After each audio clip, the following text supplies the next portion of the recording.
Assalamualaikum warahmatullahi wabarakatuh.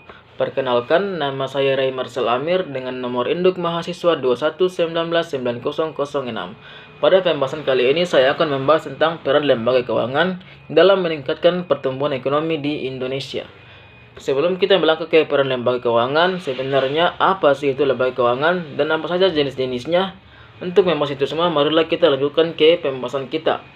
Nah, kawan-kawan, secara umum, lembaga keuangan dapat diartikan sebagai suatu badan yang bergerak dalam dunia keuangan untuk menyediakan jasa bagi nasabah atau masyarakat dalam rangka memenuhi kebutuhan dalam kehidupannya. Sedangkan menurut Undang-Undang Nomor 10 Tahun 1998 yang disahkan tanggal 10 November tahun 1998, tekankan yang dimaksud dengan bank adalah badan usaha yang menghimpun dana dari masyarakat dalam bentuk simpanan dan menyalurkannya kepada masyarakat dalam bentuk kredit dan atau bentuk-bentuk lainnya dalam rangka meningkatkan taraf hidup masyarakat banyak. Kemudian di dalam lembaga keuangan juga ada jasa perbankan yang tujuannya adalah pertama, sebagai penyedia mekanisme dan alat pembayaran yang efisien bagi nasabah. Untuk ini, bank menyediakan uang tunai, tabungan, dan kartu kredit. Kemudian yang kedua, tujuan jasa perbankan yang kedua adalah dengan menerima tabungan dari nasabah dan meminjamkannya kepada pihak yang membutuhkan dana. Berarti bank meningkatkan arus dana untuk investasi dan pemanfaatan yang lebih produktif. Bila peran itu berjalan dengan baik, ekonomi suatu negara akan meningkat. Tanpa adanya arus dana ini, uang hanya berdiam di saku seseorang.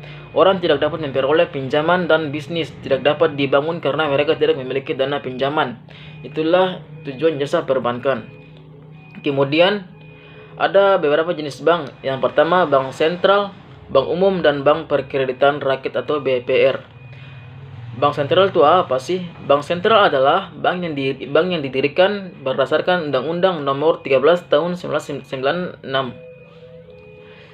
sampai Undang-Undang Nomor 23 Tahun 1999, dihubungkan dengan Undang-Undang Nomor 6 Tahun 2009 yang memiliki tugas untuk mengatur peredaran uang, mengatur pengerahan dana, mengatur perbankan, mengatur perkreditan, menjaga stabilitas mata uang, mengajukan percetakan atau menambah mata uang rupiah, dan lain-lain sebagainya.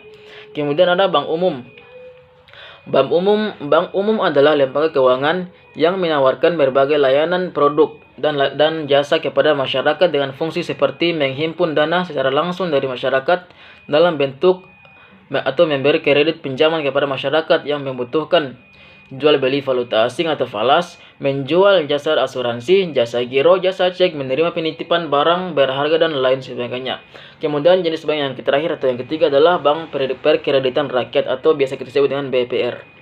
Apa sih itu? BPR adalah bank penunjang yang memiliki keterbatasan wilayah operasional dan dana yang dimiliki dengan layanan yang terbatas pula, seperti memberikan kredit pinjaman dengan jumlah yang terbatas, menerima simpanan masyarakat umum, menyediakan pembiayaan dengan prinsip bagi hasil penempatan dana dalam SBI atau sertifikat Bank Indonesia, deposito berjangka, sertifikat atau surat berharga, tabungan, dan lain sebagainya. Kemudian lembaga keuangan bukan bank, dan kita disclaimer dulu ya guys. Lembaga keuangan terbagi menjadi dua, ada lembaga keuangan bank yang tadi sudah kita jelaskan, dan ada lembaga keuangan bukan bank. Nah, lembaga keuangan bukan bank itu apa sih? Lembaga keuangan bukan bank adalah semua badan yang melakukan kegiatan di bidang keuangan yang secara langsung atau tidak langsung menghimpun dana, terutama dengan jalan mengeluarkan kertas berharga dan menyalurkan dalam masyarakat, terutama guna membiayai investasi perusahaan untuk mendapatkan kemakmuran dan keadilan masyarakat. Dan adapun jenis-jenis lembaga keuangan bukan bank, di antaranya perusahaan asuransi, yaitu merupakan perusahaan yang bergerak dalam bidang usaha pertanggungan. Kemudian ada dana pensiun yang merupakan perusahaan yang kegiatannya mengelola dana pensiun atau suatu perusahaan pemberi jasa atau pemberi kerja. Kemudian yang ketiga ada koperasi simpan pinjam, yaitu menghimpun dana dari anggotanya yang kemudian menyalurkan kembali dana tersebut kepada para anggota koperasi dan masyarakat umum. Yang keempat, pasar modal merupakan pasar tempat pertemuan dan melakukan transaksi antar pencari dana dengan para penanam modal dengan instrumen utama saham dan obligasi.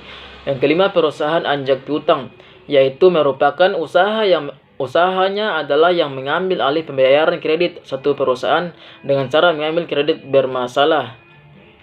Yang keenam, perusahaan modal ventura, yaitu perusahaan yang merupakan pembiayaan oleh perusahaan-perusahaan yang usahanya mengandung risiko tinggi. Yang ketujuh, perusahaan pegadaian merupakan lembaga keuangan yang menyediakan fasilitas pinjam dengan jaminan tertentu. Yang kedelapan, perusahaan sewa guna usaha yang lebih ditekankan kepada pembiayaan barang-barang modal yang diinginkan oleh nasabahnya. Yang kesembilan yaitu pasar uang, yaitu pasar tempat memperoleh dana dan investasi dana. Nah guys, di pasar uang ini uang tidak dijual dengan harga uang ya, melainkan dengan persentase persen. Dan itulah tadi guys pembahasan kita mengenai definisi lembaga keuangan dan juga jenis-jenisnya. Nah, sekarang kita akan masuk ke pembahasan utama kita, yaitu apa saja peran lembaga keuangan dalam meningkatkan pertumbuhan ekonomi Indonesia. Ada beberapa peran lembaga keuangan guys. Di sini yang pertama itu ada menghimpun dana dari masyarakat, yaitu lembaga bank atau lembaga keuangan bank dapat menghimpun dana dari masyarakat baik secara langsung maupun secara tidak langsung. Secara langsung dapat dilakukan dengan simpanan dana dari masyarakat baik berupa tabungan, giro, deposito, dan secara tidak langsungnya dari masyarakat misalnya dengan mengeluarkan surat atau kertas berharga, penyertaan modal, pinjam atau kredit, lembaga keuangan, dan lain sebagainya. Sedangkan pada lembaga keuangan bukan bank, penghimpunan dana masyarakat hanya dapat dilakukan secara tidak langsung, terutama melalui kertas atau surat berharga, dan juga dengan melakukan penyertaan pinjaman atau kredit dari lembaga lain. Peran lembaga keuangan yang kedua adalah menyalurkan dana masyarakat, yaitu lembaga keuangan bank dapat menyalurkan dana kepada masyarakat untuk mendapatkan distribusi keadilan dengan tujuan memberikan modal kerja, investasi, dan konsumsi baik kepada kepala badan usaha yang biasa digunakan sebagai sarana untuk mencari keuntungan maupun kepada para individu-individu dalam masyarakat baik jangka pendek, menengah maupun jangka panjang. Sedangkan pada lembaga keuangan bukan bank dalam menyalurkan dana kepada masyarakat alam mendapatkan distribusi keadilan dalam masyarakat dapat dilakukan dengan menyalurkan dana terutama dengan tujuan investasi yang terutama dilakukan oleh badan usaha untuk jangka menengah dan jangka panjang. Kemudian peran lembaga keuangan yang ketiga itu pengalihan aset atau aset transfer, yaitu lembaga keuangan memiliki aset dalam bentuk janji-janji untuk membayar atau dapat diartikan sebagai pinjaman kepada pihak lain dengan jangka waktu yang diatur sesuai dengan kebutuhan peminjam. Dana pembiayaan aset tersebut diperoleh dari tabungan masyarakat. Yang keempat ada peran lembaga keuangan yang keempat yaitu likuiditas atau liquidity. Likuiditas berkaitan dengan kemampuan untuk memperoleh uang tunai pada saat dibutuhkan. Beberapa sekuritas sekunder dibeli sektor usaha dan rumah tangga terutama dimaksudkan untuk tujuan likuiditas. Sekuritas sekunder seperti tabungan, deposito, sertifikat deposito dan yang diterbitkan bank umum memberikan tingkat keamanan yang lebih tinggi dan tingkat likuiditas yang lebih tinggi di samping tambahan pendapatan tentunya. Yang kelima, peran lembaga keuangan dalam meningkatkan pertumbuhan ekonomi Indonesia adalah realokasi pendapatan atau income relocation. Dalam kenyataannya, di masyarakat banyak individu memiliki penghasilan yang memadai dan menyadari bahwa di masa yang akan datang mereka akan pensiun sehingga pendapatannya jelas akan berkurang. Untuk menghadapi masa-masa itu, maka menyisihkan atau mengalokasikan pendapatannya untuk persiapan di masa yang akan datang. Untuk melakukan hal tersebut, pada prinsipnya mereka dapat saja membeli atau menyimpannya barang misalnya tanah, rumah, dan sebagainya. Kemudian yang keenam, peran lembaga keuangan yang keenam adalah transaksi atau transaction. yaitu sekuritas sekunder yang diterbitkan oleh lembaga intermediasi keuangan, misalnya rekening giro, tabungan, deposito, dan sebagainya, merupakan bagian dari sistem pembayaran. Kemudian, selain dari keenam itu, lembaga keuangan juga baik bank maupun yang bukan bank dalam sistem keuangan negara memiliki sekurang-kurangnya 7 peran pokok, yaitu kita bahas yang pertama, peran tabungan atau saving function. Misalnya obligasi, saham, dan instrumen lain yang diperjualbelikan di pasar uang dan pasar modal yang dapat memberikan pendapatan bagi pemiliknya. Dana dari kepemilikan instrumen-instrumen tersebut pada akhirnya dapat dipergunakan kembali untuk melakukan investasi dalam produksi barang dan jasa yang pada akhirnya dapat membantu kegiatan perekonomian yang lebih baik. Yang kedua, peran kekayaan atau wealth function, yaitu suatu kegiatan atau suatu sistem keuangan menyediakan instrumen keuangan yang dapat menyimpan dana yang berlebihan dari masyarakat dalam bentuk obligasi, saham, surat utang negara, dan instrumen-instrumen lainnya, di mana nilai instrumen-instrumen ini tidak akan berkurang, malah akan memberikan pendapatan yang sedikit bagi pemiliknya. Guys. Peran yang ketiga yaitu peran likuiditas atau liquidity function, yaitu kekayaan yang disimpan dalam bentuk instrumen keuangan dapat dikonversi menjadi cash atau uang tunai dengan cepat dan risiko yang kecil. Apabila sang pemilik instrumen membutuhkan uang tunai, uang yang disimpan di bank dapat mengalami penurunan nilai akibat terjadinya inflasi, dan juga hasil yang diberikan dan tabungan dana di bank relatif kecil bila dibandingkan dengan instrumen keuangan di pasar-pasar keuangan. Yang keempat, peran kredit atau credit function. Untuk membiayai kebutuhan konsumsi dan investasi, konsumen membutuhkan kredit untuk membeli barang-barang, misalnya rumah, tanah, mobil, motor, sedangkan sektor usaha membutuhkan kredit untuk membiayai produksi dan investasi yang dilakukannya atau yang dirancangnya. Yang kelima, pembayaran atau payment function. Sistem keuangan juga menyediakan instrumen untuk melakukan mekanisme pembayaran atas transaksi barang dan jasa.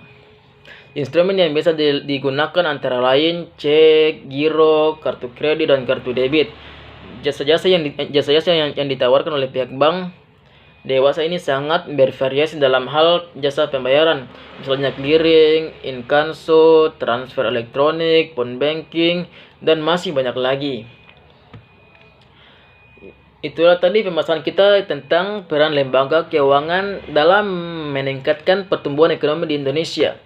Itulah kesimpulan pada pembahasan kali ini, yaitu peran lembaga keuangan, yaitu lembaga keuangan bukan bank dan lembaga keuangan bank adalah yang pertama menghimpun dana dari masyarakat, yang kedua menelurkan dana kepada masyarakat, yang ketiga pengalihan aset atau aset transformation, yang keempat liquidity, yang kelima alokasi pendapatan atau income allocation, yang keenam transaksi atau transaction. Di samping itu, peran lembaga keuangan baik bank maupun yang lembaga keuangan bukan bank yang sangat penting dalam memberikan distribusi keadilan kepada masyarakat, antara lain berkaitan dengan peranan lembaga keuangan dalam mekanisme pembayaran antar pelaku ekonomi sebagai akibat transaksi yang mereka lakukan, berkaitan dengan pemberian fasilitas mengenai aliran dana dari pihak yang kelebihan dana dan pihak yang membutuhkan dana, berkaitan dengan peranan lembaga keuangan dalam mengurangi kemiskinan risiko yang ditanggung pemilik dana penabung. Nah, itulah tadi kawan-kawan. Saya mohon maaf apabila ada kesalahan, kekurangan kata. Saya mohon maaf yang sebesar-besarnya. Semoga dengan pembahasan saya kali ini bisa memberikan dampak yang baik bagi kita semua. Akhir kata saya tutup. Assalamualaikum warahmatullahi wabarakatuh.